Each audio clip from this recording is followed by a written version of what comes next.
It is a very clear principle that the petroleum resources are owned by the Norwegian people, all of us, not only some leaders of oil companies and so on. So we wanted to use it to the benefit of all people, common people, to infrastructure, roads, schools, hospital, social welfare, and not to increase the gaps between rich and poor.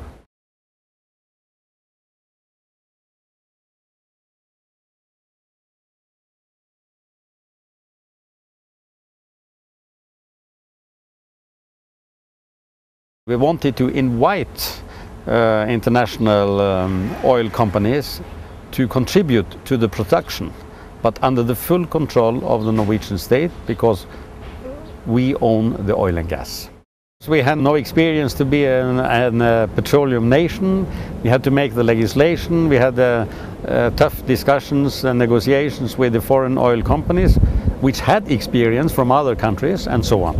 But today I think we have a system of this which is accepted by all parties, and with a very tough taxation which goes up to between 80 and 90% of the incomes of the companies.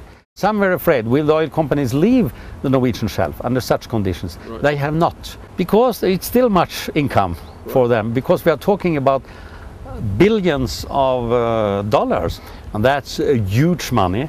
And despite the smaller parties to the oil companies, they want to get it, and they remain there.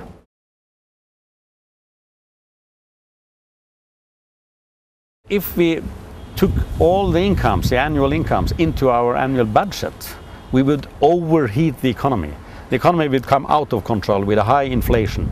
So we could not do that. But the second and most important reason is that we want to reserve these economic resources also for future generations. We should not spend it only for us who are living now.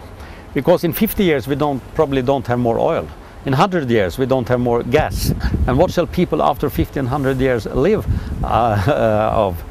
And we wanted to reserve these resources so they could have the same standard of living as we have living now. The value of the pension fund today is about 500 billion US dollars. It's a huge amount. It helps us a lot. It has made it possible for us to increase the standard of living.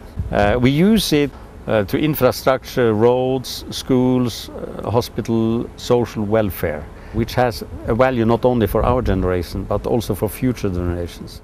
Over the last years, Norway has changed from being one of the poorest countries of Europe till today to be the most rich country of Europe. But of course, to be rich in money and in a materialistic way can also be dangerous. Because what we need is a cultural and spiritual life in the country, so we can be real rich in a human sense, not only in an economic sense. When you have so much incomes from the petroleum sector, many people demand much of you. Why don't spend even more? And we had to try to explain to them, we cannot spend more because we have to reserve it for future generations who deserve the same standard of living as we have, and we cannot overheat the economy. These resources belong to the whole population of a country, and you must spend them in a way which will be to the benefit of all, to common people, not only to the leadership or to the rich part of the population. The main experience is to have a long time perspective, not a short time perspective. We cannot only think about our current generation, we must think about future generation. במשך שנים אני בקשר עם כלכלנים, עם מומחים לענייני אנרגיה, עם אנשי סביבה, בארץ ובעולם. אין לי ספק שאנחנו יכולים פה לבנות מודל נכון. אני מאמין בכל ליבי שגם בישראל אנחנו יכולים ללמוד מהכישלונות ומההצלחות שהיו בעולם.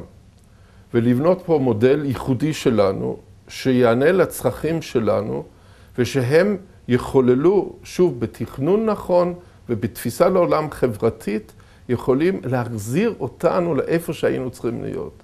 מדינה עם סולידריות חברתית, מדינה עם אפשרויות לצעירים וכבוד לזקנים. זה לא הרבה מה שאני רוצה